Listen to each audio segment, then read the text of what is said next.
আসসালামু আলাইকুম। সংবাদে আপনাদের সবাইকে স্বাগতম জানাচ্ছি আমি নুসরাত। শুরুতেই সংবাদ শিরোনাম। ৬৫ জনকে সুখবর দিল বিএনপি। এলডিসি ও চট্টগ্রাম বন্দর নিয়ে যা বললেন তারেক রহমান। নির্বাচনকে রক্ষা করা যাবে কি? সৌভাগ্যবান নিজামের মনোনয়ন বাতিলে তারেক রহমানকে চিঠি। এতক্ষণ শুনছিলেন সংবাদ শিরোনাম, এখন বিস্তারিত। জাতীয় নির্বাচনে ৩ মাস আগে ৬৫ জন নেতাকর্মীকে সুখবর দিয়েছে বিএনপি। নানা সময় তাদের ওপরে নেমে আসা নিষেধাজ্ঞা তুলে নেওয়া হয়েছে এবার। বাংলাদেশ জাতীয়তাবাদী দল বিএনপি গতরাতে এক প্রেস বিজ্ঞপ্তিতে জানায়, দলীয় সিদ্ধান্তের মাধ্যমে বিভিন্ন সময় বহিষ্কার ও স্থগিত হওয়া বেশ কয়েকজন নেতার শাস্তি প্রত্যাহার করা হয়েছে। তারা সবাই আবেদন করেছিলেন। কেন্দ্রীয় সিদ্ধান্তে তাদের বহিষ্কার ও স্থগিতাদেশ তুলে নেওয়া হয়েছে। এই ৬৫ জন হলেন কুষ্টিয়া জেলাধীন ভেড়ামারা উপজেলা বিএনপির মহিলা বিষয়ক সম্পাদক মোসাম্মদ ইন্দোনেশিয়া সিটু, নরসিংদী জেলাধীন আলোকবালী ইউনিয়ন বিএনপির সাবেক সদস্য সচিব মোহাম্মদ আব্দুল কাইয়ুম সরকার, সুনামগঞ্জ জেলাধীন জামালগঞ্জ উপজেলা বিএনপির সদস্য আবদুল্লাহ আল মামুন, ধর্মপাশা উপজেলা সাবেক সাংগঠনিক সম্পাদক অ্যাডভোকেট সাইফুল ইসলাম চৌধুরী কামাল, ছাত্রদল কেন্দ্রীয় সংসদের সাবেক বিজ্ঞান ও প্রযুক্তি বিষয়ক সম্পাদক মোহন মিয়া বাচ্চু, মৌলভীবাজার জেলা বিএনপির সাবেক যুগ্ম সাধারণ সম্পাদক মোহাম্মদ দেওয়ার হোসেন, হবিগঞ্জ জেলাধীন নবীগঞ্জ পৌর বিএনপির সিনিয়র যুগ্ম আহ্বায়ক ডাক্তার আব্দুল আলিম ইয়াসিন, নবীগঞ্জ উপজেলা বিএনপির সিনিয়র যুগ্ম আহ্বায়ক মুজিবুর রহমান চৌধুরী, ব্রাহ্মণবাড়িয়া জেলাধীন অরুয়ারিল ইন্ডিয়ানের ৪ নং ওয়ার্ড বিএনপির সাবেক সভাপতি মোহাম্মদ ইয়াকুব, সিলেট মহানগর বিএনপির সাবেক সহপ্রচার সম্পাদক মোহাম্মদ আব্দুর রকিব তুহিন, যা রাজশাহী জেলাধীন বাঘা পৌর বিএনপির সাবেক সভাপতি মোহাম্মদ কামাল হোসেন, রাজশাহী জেলাধীন বাঘা উপজেলা বিএনপির সাবেক সদস্য মোসাম্মদ ফারহানা দিল আফরোজ রুমি, গাজীপুর জেলা কৃষক দলের আহ্বায়ক এস এম আবুল কালাম আজাদ, পটুয়াখালী জেলাধীন মির্জাগঞ্জ উপজেলা বিএনপির সাবেক সাধারণ সম্পাদক মোহাম্মদ জাহাঙ্গীর হোসেন ভুইয়া, কিশোরগঞ্জ জেলাধীন ভৈরব উপজেলা যুবদলের সাধারণ সম্পাদক আলহাজ আল মামুন, বরগুনা জেলাধীন সদর উপজেলা ছাত্রদলের আহ্বায়ক মেহেদি হাসান রনি, বরগুনা জেলা ছাত্রদলের সিনিয়র সহসভাপতি মোহাম্মদ সানাউল্লাহ সানি, তালতলী উপজেলা বিএনপির সাবেক সদস্য সচিব মোহাম্মদ মোস্তাফিজুর রহমান মোস্তাক, আমতলী উপজেলা বিএনপির সাবেক আহ্বায়ক মোহাম্মদ জালাল উদ্দিন ফকির, ঝিনাইদহ জেলাধীন কালীগঞ্জ উপজেলা বিএনপির সাবেক সদস্য কাজী আশরাফুল ইসলাম, কালীগঞ্জ উপজেলা বিএনপির সাবেক সিনিয়র যুগ্ম আহ্বায়ক ডাক্তার মোহাম্মদ নুরুল ইসলাম, দিনাজপুর জেলাধীন শেতাবগঞ্জ পৌর বিএনপির সাবেক সাধারণ সম্পাদক মোহাম্মদ সুয়েল রানা, ফেনী জেলাধীন ফুলগাজী উপজেলা বিএনপির সাবেক সাধারণ সম্পাদক মোহাম্মদ জামাল উদ্দিন মজুমদার, নরসিংদী জেলাধীন পলাশ উপজেলার অন্তর্গত ৭ নং ওয়ার্ড বিএনপির সদস্য এম এ কাইয়ুম, শেরপুর জেলাধীন শ্রীবর্দী উপজেলা ছাত্রদলের সাবেক আহ্বায়ক মোহাম্মদ জুবাইদুল ইসলাম রাজন, ভেলুয়া ইউনিয়ন বিএনপির সাবেক সভাপতি মোহাম্মদ আব্দুল করিম, খুলনা জেলা তাঁতি দলের আহ্বায়ক মেহেদি হাসান মিন্টু, ঝালকাঠি জেলাধীন কাঠালিয়া উপজেলা বিএনপির সাবেক যুগ্ম সাধারণ সম্পাদক মোহাম্মদ তরিকুল ইসলাম আকন, নীলফামারী জেলাধীন ডোঙ্গার উপজেলা বিএনপির সাবেক সিনিয়র সহসভাপতি মোহাম্মদ মমিনুর রহমান, ডোমার উপজেলা বিএনপির সাবেক সিনিয়র সহসভাপতি মোহাম্মদ মমিনুর রহমান, লালমনিরহাট জেলা মহিলা দলের যুগ্ম আহ্বায়ক মোসাম্মদ লাতিফা আক্তার লক্তার, কুমিল্লা মহানগর বিএনপির সাবেক যুগ্ম আহ্বায়ক কোহিনুর আক্তার কাকলি, মহানগর বিএনপির সাবেক যুগ্ম আহ্বায়ক মোহাম্মদ সেলিম খান, সাবেক যুগ্ম আহ্বায়ক মোহাম্মদ বিল্লাল, সাবেক যুগ্ম আহ্বায়ক মোহাম্মদ শাহ আলম মজুমদার, সাবেক যুগ্ম আহ্বায়ক হারুনুর রশিদ,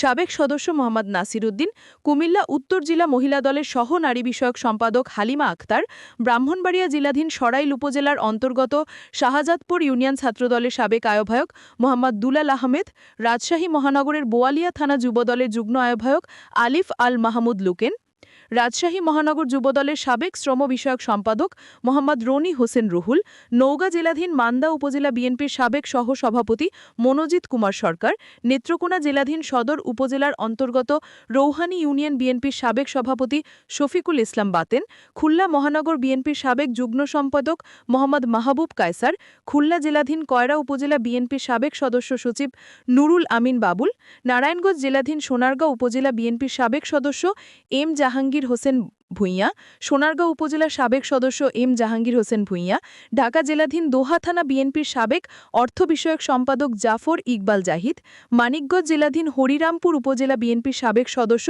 মোহাম্মদ মোশাররফ হোসেন মুসা, গাজীপুর মহানগরীর মেট্রো থানা বিএনপির সদস্য সুলতানা রাজিয়া, সিরাজগঞ্জ জেলাধীন উল্লাপাড়া উপজেলা বিএনপির সিনিয়র যুগ্ম আহ্বায়ক মোহাম্মদ হেলাল সরকার, বগুড়া জেলাধীন তালোড়া পৌর বিএনপির সাবেক সভাপতি মোহাম্মদ আব্দুল জলিল খন্দকার, তালোড়া পৌর বিএনপির সাবেক সভাপতি মোহাম্মদ আব্দুল জলিল খন্দকার, কুমিল্লা উত্তর জেলাধীন দেবিদ্যা পৌর বিএনপির সাবেক সাধারণ সম্পাদক মোহাম্মদ আব্দুর রহিম, দেবিদ্যার পৌরসভার ৩ নং ওয়ার্ড বিএনপির সাবেক সভাপতি মোহাম্মদ শহীদ, ৪ নং ওয়ার্ড বিএনপির সাবেক সভাপতি মোহাম্মদ আবুল কালাম আজাদ, ৬ নং ওয়ার্ড বিএনপির সাবেক অঙ্গগঠন সম্পাদক মোহাম্মদ হালিম সরকার, ২ নং ওয়ার্ড বিএনপির সাবেক সভাপতি মোহাম্মদ বশির সরকার, দেবিদ্যার পৌর বিএনপির সাবেক অঙ্গগঠন সম্পাদক মোহাম্মদ মহসিন সরকার, ব্রাহ্মণবাড়িয়া উপজেলা যুবদলের সিনিয়র যুগ্ম আহ্বায়ক গোলাম কিবরিয়া।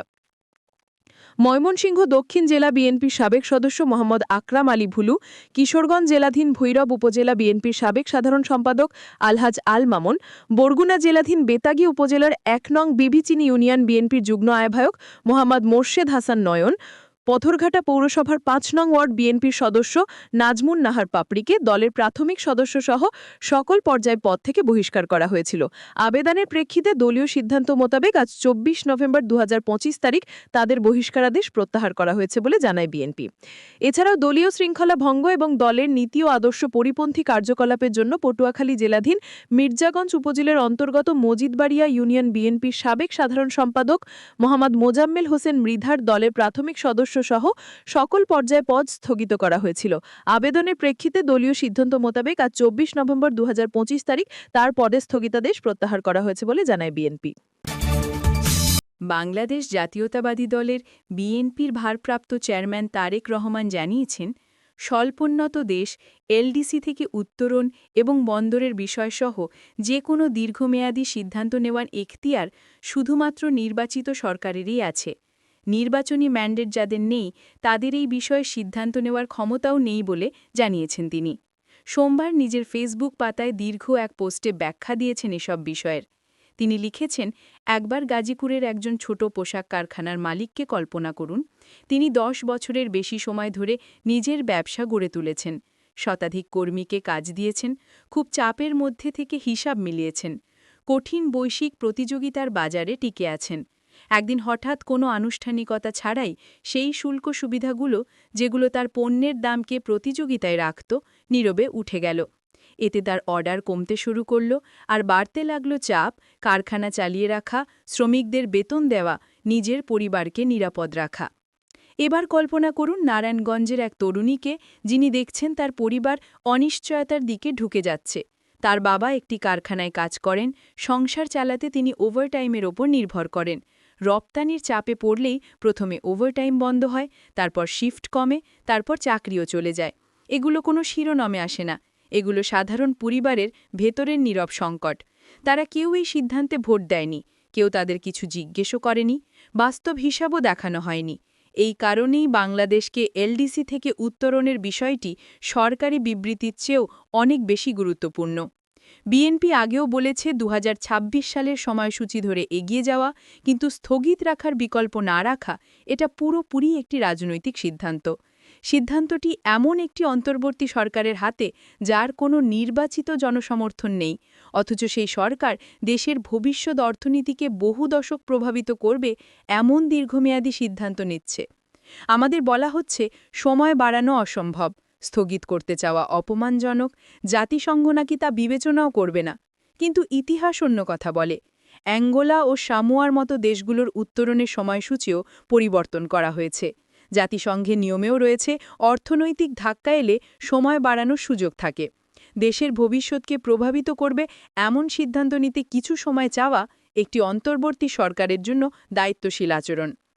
তাহলে আমরা কেন ভান করছি যে কোনো উপায় নেই? কেন আমরা নিজের ভবিষ্যৎ নিজেই সীমিত করছি? স্থগিতের বিকল্প প্রকাশ্যে বন্ধ করে দিয়ে আমরা নিজেরাই আলোচনা করার ক্ষমতা দুর্বল করছি।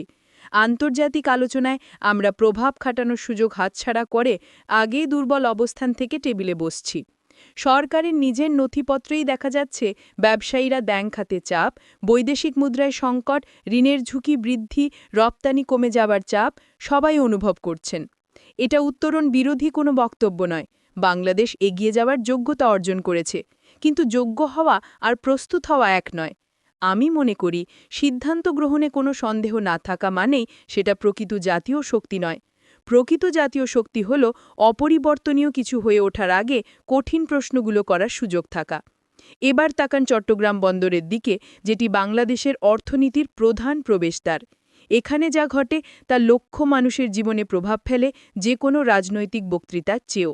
সম্প্রতি বন্দর নিয়ে যেসব দীর্ঘমেয়াদী সিদ্ধান্ত হয়েছে তা সাধারণ বিষয় নয়, এগুলো দেশের সমরতান্ত্রিক সম্পদ নিয়ে সিদ্ধান্ত। এগুলো এগিয়ে নিচ্ছে একটি অন্তর্বর্তী সরকার যার ভবিষ্যৎ প্রজন্মকে বেঁধে দেওয়ার অধিকার নেই। চট্টগ্রাম বন্দরের ক্ষেত্রে যা দেখা যাচ্ছে তাই দেখা যাচ্ছে এলডিসি উত্তরণের ক্ষেত্রেও। কৌশলগত বিকল্পগুলো বন্ধ করা হচ্ছে, জন আলোচনাকে গুরুত্বহীন বলা হচ্ছে, যুক্তিসঙ্গত উদ্বেগকে গতির প্রয়োজন বা অবশ্যম্ভাবিতার নামে সরিয়ে রাখা হচ্ছে।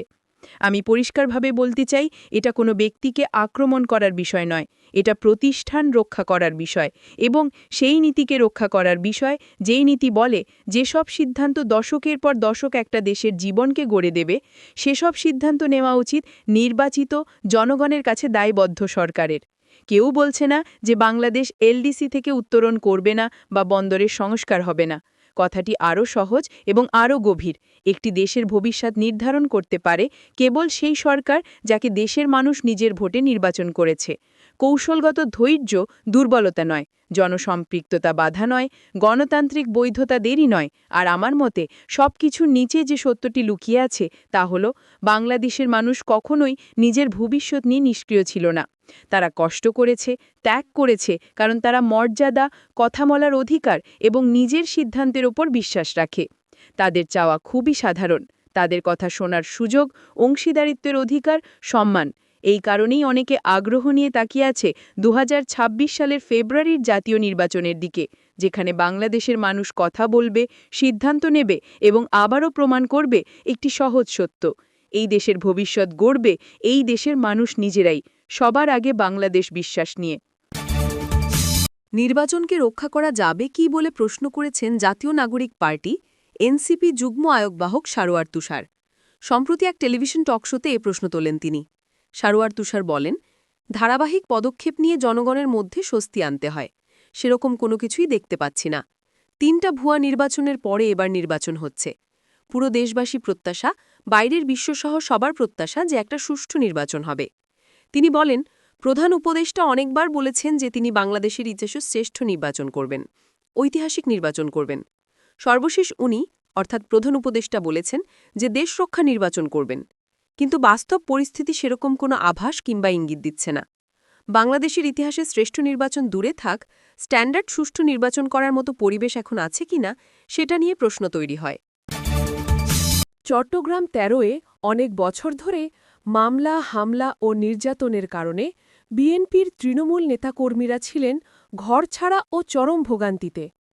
আওয়ামী লীগের দায়ের করা বিভিন্ন মামলায় কেউ ছিলেন পলাতক, কেউ বা কারাগারে কাটিয়েছেন দুঃসহ সময়। কিন্তু সেই কঠিন সময়গুলোতে একই আসন থেকে বিএনপির টিকিটে দুবার, অর্থাৎ 15 ফেব্রুয়ারির বিতর্কিত নির্বাচন ছাড়া, সংসদ সদস্য নির্বাচিত সরোয়ার জামাল নিজাম ছিলেন প্রায়ই অনুপস্থিত। অভিযোগ রয়েছে, নির্যাতিত কর্মীদের পাশে থাকার পরিবর্তে তিনি সময় কাটিয়েছেন বিদেশ সফরে। গত 16 বছরে তিনি অন্তত 25 বার ভারত, যুক্তরাষ্ট্র, লন্ডন, সিঙ্গাপুর, ব্যাংকক সহ নানা দেশে ভ্রমণ করেছেন। স্থানীয় নেতাকর্মীরা যখন দুঃসময় সহায়তার অপেক্ষায় ছিলেন, তখন তিনি ছিলেন ব্যস্ত বিলাসবহুল বিদেশযাত্রায়। বর্তমানে আসন্ন নির্বাচনের জন্য আবারও তিনি ধানের শীষের মনোনয়ন পেয়েছেন। এতে তৃণমূল নেতাকর্মীদের মধ্যে তীব্র ক্ষোভ দেখা দিয়েছে। সৌভাগ্যবান এই নেতার মনোনয়ন বাতিলের দাবিতে তারা এখন মাঠে নেমে প্রতিবাদ জানাচ্ছেন। তারা বিএনপির সুদিনের সৌভাগ্যবান নেতা নিজামের মনোনয়ন বাতিলের দাবিতে মাঠে নেমেছেন। এদিকে মনোনয়ন প্রত্যাশী আনোয়ারা কর্ণফুলীর 3 নেতা নিজামের 16 বছরের আমলনামা তুলে ধরে দলের ভারপ্রাপ্ত চেয়ারম্যান তারেক রহমানের কাছে চিঠি দিয়েছেন। তারা নিজামকে মনোনয়ন দেওয়াকে অত্যন্ত দুঃখজনক ও ত্যাগী নেতাদের প্রতি অবিচার উল্লেখ করে অবিলম্বে তা বাতিলের দাবি জানিয়েছেন। নিজাম ছাড়া অন্য ত্যাগী ও যোগ্য মনোনয়ন প্রত্যাশী যে কোনো নেতাকে মনোনয়ন দিলে তাদের কোনো আপত্তি থাকবে না বলেও জানিয়েছেন। আপনি যদি আমাদের চ্যানেলে নতুন হয়ে থাকেন তাহলে চ্যানেলটি সাবস্ক্রাইব করে দিন।